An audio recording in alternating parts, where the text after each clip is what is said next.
So, like, have you made friends there? How are you hanging with Diddy? I think he's in there with you. He is. And I don't know. He's been kind. Diddy is now being accused of obstructing justice. Diddy running the jail, man. He running the spot. Sam Bankman-fried just dropped a jaw-dropping interview with Tucker Carlson, and he just exposed deep, shocking details about Diddy's life behind bars. And let me tell you, people are struggling to believe the outright shocking things he said. So join me today as we look into why Sam Bankman-fried described Diddy as one of the kindest people he has ever met. Could there be more going on between this two? Or did Diddy all of a sudden change his entire personality overnight? Y'all grab your popcorn and seat back, and let's drive right into this hot tea. Yeah, I wonder if Puffy has a boyfriend right now in jail. What do you think? I believe Puffy may have engaged in some activity. Right. They say the inmates, they fight each other over the right to make his bed in the morning. Anybody doing that is participating in the activity. If that's true, like, I don't know. I don't think. Now, over the past couple of months or so, the Metropolitan Detention Center in Brooklyn, which many have described as a literal hell on earth, has been getting a lot of high-profile inmates. From former multi-billionaire Sam Bankman-fried to Diddy, that prison has brought a lot of disgraced movers and shakers of different industries together. Now, for a long time, Diddy has been the biggest name into that facility, and people have always wondered how Diddy, a man accustomed to all of the different luxuries the world could offer, was handling his sudden and drastic lifestyle change. For months, there were rumors and speculations, but recently, Sam Bankman-fried gave a in-depth look of Diddy's life behind bars, and it wasn't what people were expecting. Now, I assume, given what has been told by a lot of Diddy's alleged victims about how he treated them, the alleged abuse he subjected them through, some for a period of years, most people expected Diddy to suffer in jail. I mean, in many people's eyes, Diddy is evil personified, but sadly, as it turns out, Diddy is doing all right for someone who might never be free again. According to SBF, Diddy is one of the kindest people he has met during his time at MDC Brooklyn. Not only that, Diddy seems to be getting along with everyone in there. Now, this isn't the first time we are hearing about Diddy's thriving prison life. It seems Diddy has slowly been turning the so-called hell on earth into his little paradise. Y'all reports suggest that Diddy's celebrity status carried into prison, and he is getting treated like a king in there. Diddy has become so popular that he now has groupies in prison that literally fight over the privilege of making his bed when he gets up in the morning. According to you, the inmates are fighting over making his bed. Yep. Well, really, according to Lisa Evers, I want to give her credit.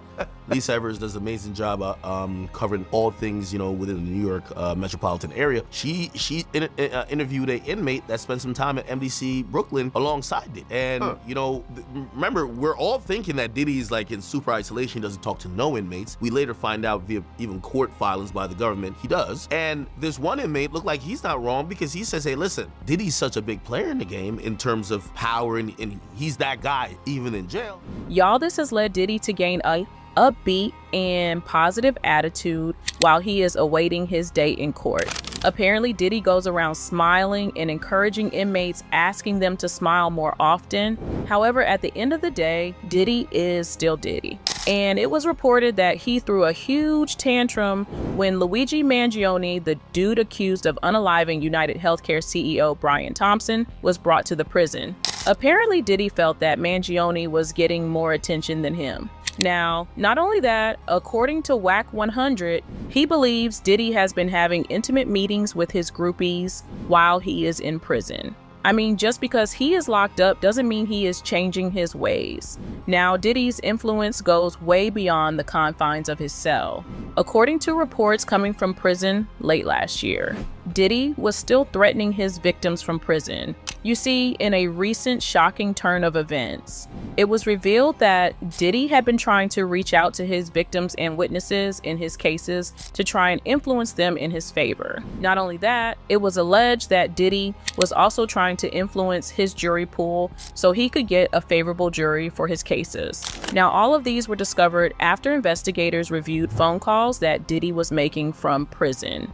Now, many, if not all people, believe that Diddy wouldn't be able to do much to affect his case from prison, but Diddy is proving everybody wrong. Apparently, while in prison, Diddy was aware that his phone calls would get monitored so that the police would get more incriminating evidence on him. So Diddy paid at least 8 inmates, probably his groupies, through intermediaries so that he could use their allocated phone calls to avoid getting detected. Y'all, Diddy didn't stop there. CNN also reported that Diddy used 3-way calls in order to contact various people not on his approved calling list, meaning that Diddy would call someone on his approved list, then that person would make a conference call to another person whom Diddy wanted to talk. Not only that, Diddy also used a non-authorized third-party messaging system to send hundreds of texts to a bunch of people so that the police couldn't monitor what he was communicating. Now, all this came to light in a recent hiring where Diddy was attempting for a 3rd time to get bail. But federal prosecutors are now arguing that Diddy shouldn't be allowed bail because if he gets released, he would definitely prove a danger to anyone involved in the cases against him. Anyways, during his numerous unauthorized calls and texts, the prosecutors say that Diddy tried to get into contact with potential witnesses in his cases and even his victims.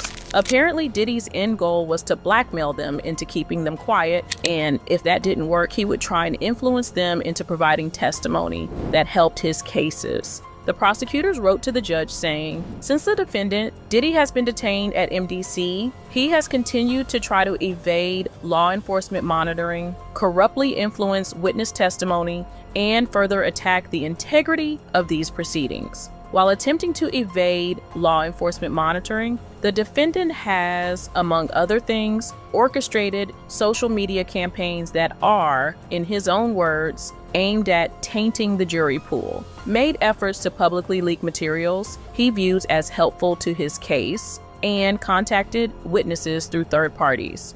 Diddy is using like 8 other inmates like personal access codes to call everybody he wants. Exactly. It's like, add this person to the call, add this person. Yo, like he's running the jail. So these inmates, I completely believe, and by the way, this is how the government paints it. He's getting them paid directly through what they call these cash processing systems. Yeah. Now, this shocking news comes just days after a judge denied Diddy's request to silence any potential witnesses in his cases. Diddy tried to file for a gag order in order to prevent anyone who testified in his case from talking publicly about it. The judge denied Diddy's request, arguing that Diddy's concerns did not outweigh an accuser's right to free speech. He further added, saying, not all alleged victims will be participants in this case, and a blanket restriction on their speech will silence individuals who may never have anything to do with the proceedings here. And in any event, less restrictive alternatives must be considered and rejected before imposing a restraint on speech. Accusations within the prosecution's motion to deny bail are very serious and will be considered very heavily by the judge, because the judge is going to want to ensure that he is not influencing witnesses and or contacting anyone to influence a trial in any way.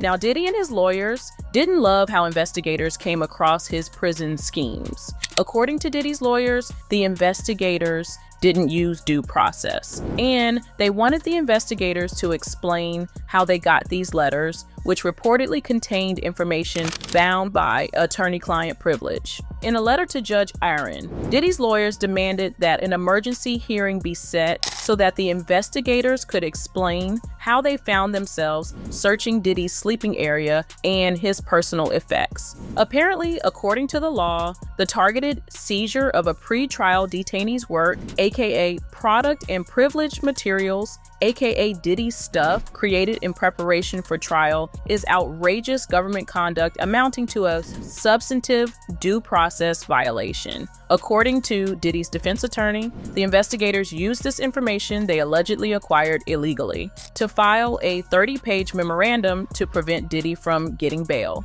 Now, what the investigators found was pretty damaging to Diddy's appeal process. Allegedly, in a shocking twist, the investigators found that Diddy might still pose a threat to his victims. According to reports, reports, he's allegedly been reaching out to both victims and witnesses involved in his cases, trying to influence them in his favor. Combs is accusing federal prosecutors of violating his constitutional rights by leafing through his handwritten jailhouse notes, calling it outrageous government conduct amounting to a substantive due process violation. The Fed seized those notes in a recent raid, and prosecutors used them to claim Combs was actively continuing to obstruct justice while in custody. Now, because of the manner that the investigators got their hands on this damning evidence against Diddy, the judge ruled that the prosecutors had to destory all the copies of Diddy's handwritten notes that they obtained during their illegal search. Y'all, the judge further warned the prosecutors from bringing up any information they found on the notes, as he considers whether those notes were subject to attorney-client privilege. However, the judge himself was left with copies of the notes, and a separate team within the U.S. Attorney's Office that is responsible for screening documents for attorney-client privilege was also given copies to analyze. Now, according to the U.S. Attorney's Office for the Southern District of New York, Diddy's cell search was part of a larger safety and security initiative that was scheduled before Diddy was even arrested. According to prosecutors, a Bureau of Prisons investigator searched Diddy's cell and found a manila folder marked legal, a notebook, an address book, and personal effects. The investigator took photographs of the notebook and address book and submitted them to a filter team, which approved making some photos available to prosecutors. But the government said these photos would show Diddy's wide-ranging notes to himself, including notes related to his business interests, his release of music, and family matters, among other things, are not considered privileged materials in his legal defense. Now, among those letters is where they reportedly found Diddy wrote about paying off potential witnesses and digging up dirt on them. According to the prosecutors, that could amount to obstruction of justice, meaning attorney-client privilege should not apply. Now, because of this, if the judge does find that those letters don't fall under privileged information, Diddy could be facing additional charges on top of the one he currently has. I mean, it seems that there is no length that Diddy is willing to go to get his way, whether it is hosting alleged mini freak-offs in prison to trying to get witnesses in his cases to drop the cases against him. I think this dude truly believes he is like a god or something who can get his way if he wants to. But what do y'all think about this whole mess? Is there a way to really end Diddy's reign of terror? Let me know your opinions in the comments. Till next time, bye.